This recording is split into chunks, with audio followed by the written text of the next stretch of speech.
નમસ્તે મિત્રો, આજે આપણે વાત કરવાના છે નિકમો દીકરો 10 વર્ષ પછી કરોડપતિ બની આવ્યો।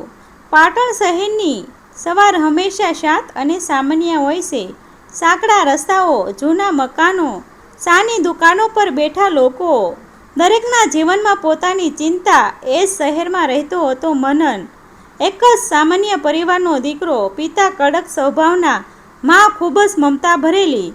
ઘરમાં પૈસાની તંગી નહોતી, પણ શાંતિ ઓછી હતી, કારણ કે એક જ હતો મનન, 17 વર્ષનો છોકરો, અભ્યાસમાં નબળો, કોઈ લક્ષ્ય નહોતું।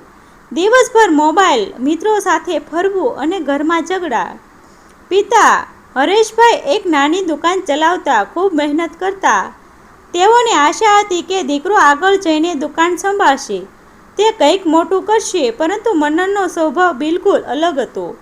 તેને અભ્યાસ ગમતો નહોતો, તે વારવાર પરીક્ષામાં નિષ્ફળ થતો। દરેક રિઝલ્ટના દિવસે ઘરમાં તણાવ વધી જતો। પિતા ગુસ્સે થઈ જતા, માં વચ્ચે પડી શાંતિ રાખવાનો પ્રયત્ન કરતી, પણ વાત ક્યાંક અટકી નહોતી।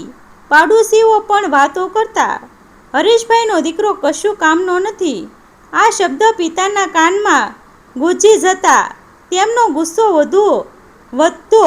એક દિવસ તો પિતાએ સીધું કહી દીધું, આ છોકરામાં કાંઈ નહીં થાય। આ શબ્દ મનનના દિલમાં ઘા કરી ગયા, પરંતુ તેને બહારથી કંઈ બતાવ્યું નહીં। તે વધુ બેદરકાર બનતો ગયો, જાણે તેને હવે કાંઈ ફરક પડતો જ ન હતો। ઘરમાં રોજ ઝઘડાઓ થતા, નાની નાની વાત પર પણ પિતા બોલતા, તું આખો દિવસ શું કરે છે? મનન જવાબ આપતો, મને જે કરવું હોય તે કરું। આ શબ્દ આગળમાં ઘી સમાન હતા। વાત વધી જતી, માં રડતી, વાતો તીખી બનતી, ઘરની દિવાલો પર જાણે થાકી ગઈ હતી। એક દિવસ સાંજે વાત ખૂબ જ વધી ગઈ, પિતાનો ગુસ્સો કાબુ બહાર ગયો।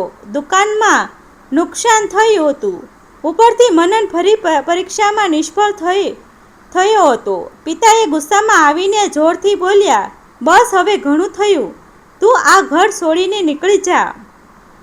ઘરમાં શાંતિ છવાઈ ગઈ। થોડા પળો માટે કોઈ બોલ્યું નહીં। મનનને પણ આશા નહોતી કે વાત અહીં સુધી પહોંચી જશે। માં રડી પડી, એમ ના કહો, છોકરો છે। પરંતુ પિતા અટક્યા નહીં, આજે જો આ ઘર છોડીને નહીં જાય તો હું જ નીકળી જઈશ। આ શબ્દ અંતિમ હતા। મનન ઊભો રહ્યો, આંખોમાં ગુસ્સો અને દુઃખ બંને। તેણે કંઈ બોલ્યું નહીં, પોતાના રૂમમાં ગયો, એક નાનો બેગ લીધો, 2-3 કપડાં નાખ્યા અને દરવાજા તરફ ચાલ્યો। માં તેની પાછળ દોડી, બેટા ના જા, પરંતુ મનન અટક્યો નહીં। તેણે એક જ નજર માં પર કરી, આંખોમાં આંસુ હતા, પરંતુ તે પાછો વળ્યો નહીં। એ રાત્રે પાટણની ગલીઓમાં એક 17 વર્ષનો છોકરો એકલો નીકળી ગયો। કોઈ દિશા નહોતી, કોઈ યોજના નહોતી, ફક્ત દિલમાં દુઃખ અને મનમાં એક જ વિચાર, હવે હું કોઈને કંઈ સાબિત કરીશ। શરૂઆતના દિવસો બહુ મુશ્કેલ હતા। પૈસા નહોતા, ખાવાનું નહોતું, ક્યારેક મંદિરની બહાર સૂતો, ક્યારેક બસ સ્ટેશન પર। ભૂખ તેની સૌથી મોટી શત્રુ બની ગઈ। તેણે નાના નાના કામ કરવાનું શરૂ કર્યું, ચાની દુકાનમાં કામ, માલ ઉતારવાનું કામ, દિવસભર મહેનત અને રાત્રે થાકીને સૂઈ જવું। જીવન અચાનક બદલાઈ ગયું હતું। એક દિવસ તેની મુલાકાત એક અજાણી વ્યક્તિ સાથે થઈ। એ વ્યક્તિ પાટણમાં જ રહેતો હતો, પણ વારવાર વિદેશ જતો। તેણે મનનની મહેનત જોઈ પૂછ્યું, ક્યાંથી છે? મનને બધું કહી દીધું। એ વ્યક્તિ થોડો સમય શાંત રહ્યો, પછી બોલ્યો, જો તું ખરેખર કંઈક કરવું છે તો એક તક છે। મનનની આંખોમાં ચમક આવી। તકે સરળ નહોતી, અમેરિકામાં જવાની, કામ કરવા માટે જોખમ હતું, પૈસા નહોતા, પરંતુ મનન પાસે ગુમાવવાની પણ શું હતું? તેણે હા કહી દીધી। થોડા દિવસમાં વ્યવસ્થા થઈ, કાગળો તૈયાર થયા, અને એક દિવસ મનન અમદાવાદ એરપોર્ટ પર ઊભો હતો। જીવનમાં પહેલીવાર વિમાનમાં બેસવાનો હતો। એ ક્ષણ અજીબ હતી, એક તરફ ડર, બીજી તરફ આશા। તેણે છેલ્લી વાર પાટણને યાદ કર્યું, ઘર, માં, પિતા, બધું આંખ સામે ફરી ગયું, પરંતુ હવે પાછા વળવાનું નહોતું। વિમાન ઉડ્યું અને મનનનું જીવન એક નવી દિશામાં આગળ વધ્યું। વિમાનની બારીમાંથી બહાર જોઈને મનન વિચારતો હતો કે જે દિવસે મને નિકમો કહેવાયો હતો એ દિવસ મારી શરૂઆત હતી. તેણે ખબર નહોતી કે આગળ શું થવાનું છે, કેટલી મુશ્કેલીઓ આવશે, કેટલા સંઘર્ષ થશે. પરંતુ એક વાત સ્પષ્ટ હતી, હવે તે પાછો નહીં પડે. અમેરિકા જમીન પર પગ મૂકતા જ મનનને સમજાઈ ગયું હતું કે અહીં જીવન સહેલું નથી. બધું નવું હતું, ભાષા નવી, લોકો નવા, સંસ્કૃતિ અલગ.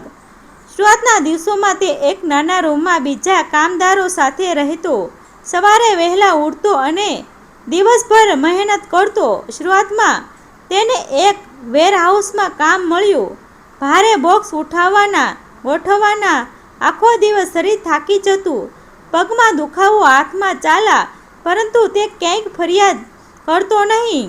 તેને ઘણીવાર લોકો અપમાન કરતા, અંગ્રેજી સારી ન આવડતી હોવાથી મજાક ઉડાવતા, કેટલાક સુપરવાઇઝર ગુસ્સે બોલતા, તમે લોકો ક્યારેક સુધરતા નથી. આ શબ્દ તેને અંદરથી ઝંઝોડી નાખતા. પરંતુ હવે તે પહેલાં જેવો મનન નહોતો. હવે તે દરેક અપમાનને પોતાની શક્તિ બનાવી રહ્યો હતો. રાત્રે ઘરે આવીને થાકેલો હોવા છતાં તે યુટ્યુબ પર વિડીયો જોઈને અંગ્રેજી શીખતો, નવા સ્કિલ શીખવાનો પ્રયત્ન કરતો. ધીમે ધીમે તે બદલાઈ રહ્યો હતો.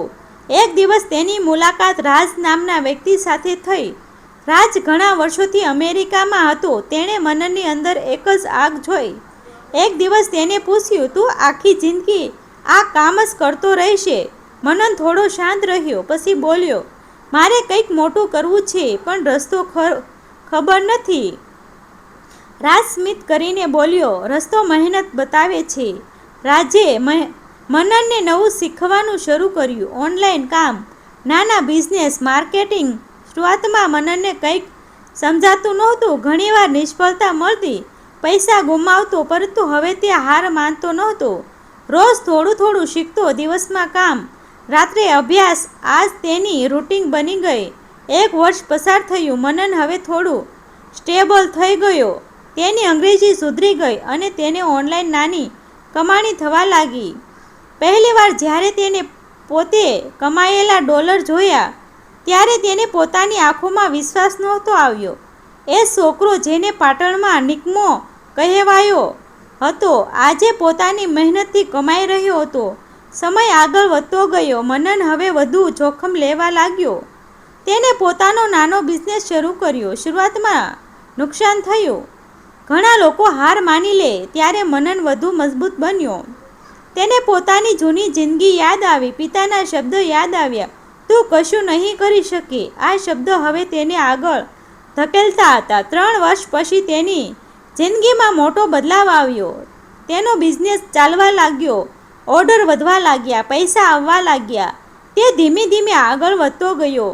નાનો રૂમ છોડીને મોટા એપાર્ટમેન્ટમાં ગયો, પછી કાર ખરીદી. દરેક સફળતા પાછળ અગણિત રાતો હતી, નિંદ્રા વગરની મહેનતથી ભરેલી. 5 વર્ષ પછી મનન એક સફળ યુવાન બની ગયો હતો. તેની પાસે પોતાની ટીમ હતી, લોકો તેના માટે કામ કરતા હતા. તે હવે બીજા લોકોને શીખવવાનો હતો. જે મુશ્કેલીઓ તેને જોઈ હતી, તે બીજાઓને ન જોવી પડે તે માટે મદદ કરતો હતો. તેની અંદર હવે અહંકાર નહોતો, ફક્ત આત્મવિશ્વાસ હતો. 10 વર્ષ પૂર્ણ થયા. એક દિવસ મનન શાંતિ બેસીને વિચારી રહ્યો હતો.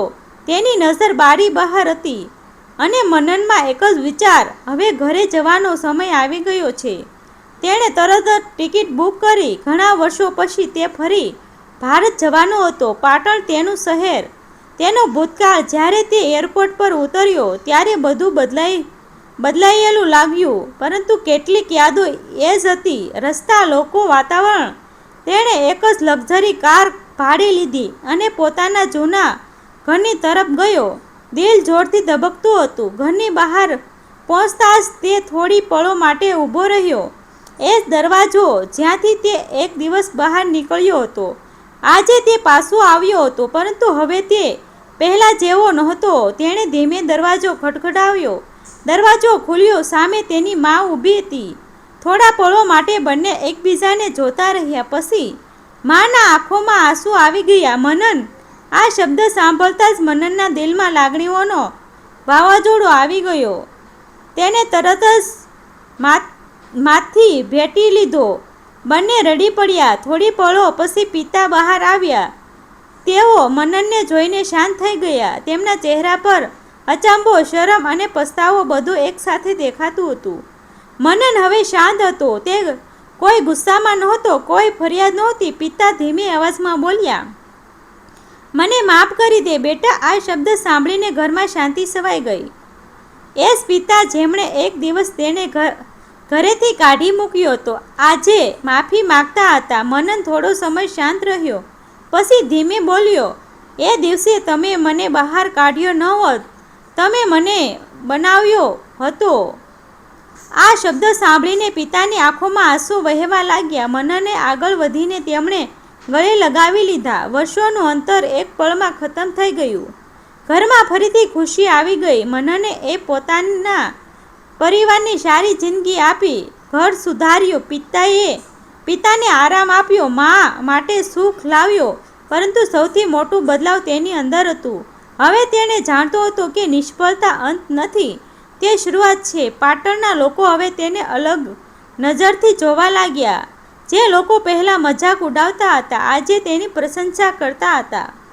પરંતુ મનન માટે આ બધું મહત્વનું નહોતું.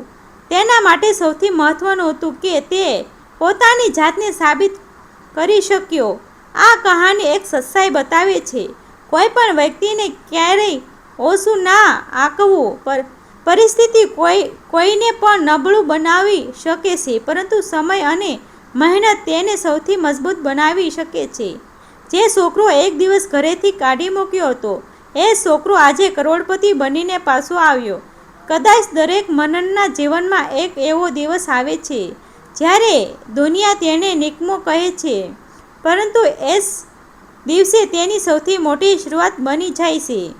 ડિસ્ક્લેમર: આ વિડીયો માત્ર મનોરંજન અને પ્રેરણાત્મક હેતુ માટે બનાવવામાં આવ્યો છે.